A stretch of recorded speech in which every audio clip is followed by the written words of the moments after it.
Friends, मैं रीना स्वागत करती हूँ आपका आपके अपने चैनल ज्ञान का अड्डा में। आज हम हिंदी भाषा सामान्य परिचय के बहुविकल्पीय प्रश्नों को देखेंगे। चलिए शुरू करते हैं। पहला प्रश्न है, भाषा शब्द में कौन सी धातु है? नंबर 1 भाष, भाष्य, भाष्य, भाष्य। तो इसका सही उत्तर होगा दूसरा भाष्य। अगला प्रश्न देखिए, हिंदी भाषा की उत्पत्ति कौन सी भाषा से मानी जाती है?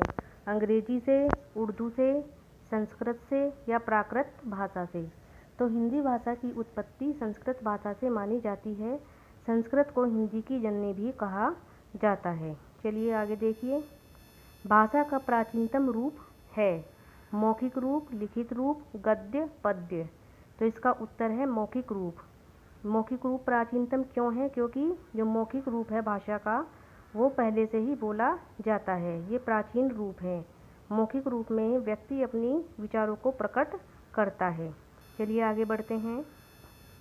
भाषा का कौन सा रूप भाषा को स्थिरता प्रदान करता है? मौखिक रूप, लिखित रूप, सांकेतिक रूप, इनमें से कोई नहीं। तो इसका सही उत्तर है लिखित रूप। यानी जो लिखित रूप होता है वो भाषा को स्थिरता प्रदान करता है। मौखिक रूप में व्यक्ति अपनी बातों को दूसरों तक पहुंचाता है और दूसरों की बातों को सुनता है, लेकिन ये भाषा को स्थिरता प्रदान नहीं करता। तो लिखित रूप भाषा को स्थिरता प्रदान करता है। चलिए आगे बढ़ते हैं। भाषा की अभिव्यक्ति के रूप हैं मौखिक, लिखित, दोनों में से कोई नहीं। तो इसका सही उत्तर है दोनों। यानी मौखिक और लिखित भाषा अभिव्यक्ति के दो रूप हैं। चलिए आगे देखते हैं। ज्ञान के संचय को कहते हैं गद्य, पद्य, साहित्य या भाषा? तो इसका सही उत्तर है साहित्य। यानी ज्ञान के संचय को साहित्य कहते हैं। अर्थात जब लिखित भाषा में लेखन कार्य किया जाता है, उपन्यास, कहानियाँ या लिखा जाता है तो वो साहित्य कहलाता है। तो साहित्य को संग्रह करके हम रख लेते हैं, तो इसको क्या कहा गया है? ज्ञान के संचय को साहित्य कहते हैं। चलिए आगे बढ़ते हैं। हमें इतिहास की जानकारी प्राप्त होती है मौखिक भाषा से, लिखित भाषा से, साहित्य से, बोली से? तो इसका सही उत्तर है लिखित भाषा से। लिखित भाषा के द्वारा ही हम अपने इतिहास को जान पाते हैं। चलिए आगे बढ़ते हैं। ध्वनियों को अंकित करने वाले चिन्ह कहलाते हैं लिपि, संकेत, साहित्य, बोली? तो इसका सही उत्तर है ध्वनियों को अंकित करने वाले चिन्ह लिपि कहलाते हैं। आगे देखिए, देवनागरी लिपि में लिखी जाने वाली भाषाएं हैं हिंदी, संस्कृत, मराठी। ये तीनों ही देवनागरी लिपि में लिखी जाने वाली भाषाएं हैं। अंग्रेजी की लिपि है फारसी लिपि, गुरुमुखी लिपि, रोमन लिपि या तीनों? तो इसका सही उत्तर है रोमन लिपि। फारसी लिपि उर्दू भाषा की लिपि है, गुरुमुखी लिपि पंजाबी भाषा की लिपि है।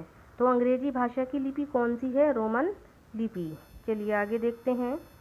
भारत के अलावा हिंदी भाषा बोली जाती है मॉरिशस में, सूरीनाम में, फिजी में या तीनों में?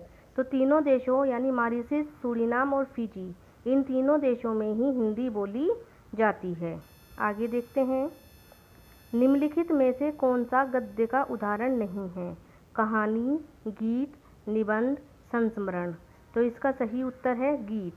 ये गद्य का उदाहरण नहीं है, ये पद्य का उदाहरण है। कहानी, निबंध और संस्मरण ये तीनों ही गद्य के उदाहरण हैं।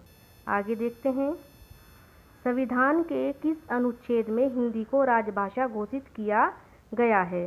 343 में, 340 में, 342 में, 345 में?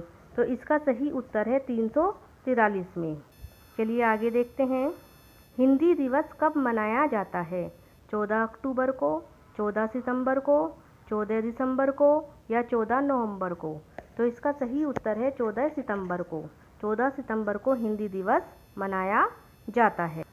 चलिए आगे देखते हैं। हिंदी भाषा की उत्पत्ति का कालक्रम है संस्कृत, प्राकृत, पुरानी हिंदी, आधुनिक हिंदी, पुरानी हिंदी, संस्कृत, प्राकृत, आधुनिक हिंदी या आधुनिक हिंदी, प्राकृत, पुरानी हिंदी, संस्कृत? या पुरानी हिंदी, आधुनिक हिंदी, संस्कृत या प्राकृत? तो इसका सही उत्तर है एक, संस्कृत, प्राकृत, पुरानी हिंदी, आधुनिक हिंदी। यानी जो हिंदी भाषा की उत्पत्ति का कालक्रम है, संस्कृत से हिंदी भाषा का विकास माना जाता है। यानी संस्कृत क्या है, हिंदी की जननी है। तो सबसे पहले संस्कृत भाषा, संस्कृत से फिर प्राकृत भाषा का विकास हुआ, प्राकृत भाषा से पुरानी हिंदी का विकास हुआ और पुरानी हिंदी से आधुनिक हिंदी का विकास हुआ। तो फ्रेंड्स, आज के लिए इतना ही। अगर आप हमारे चैनल पर नए हैं तो हमारे चैनल को सब्सक्राइब कर दीजिए, वीडियो को लाइक व शेयर कर दीजिए। धन्यवाद।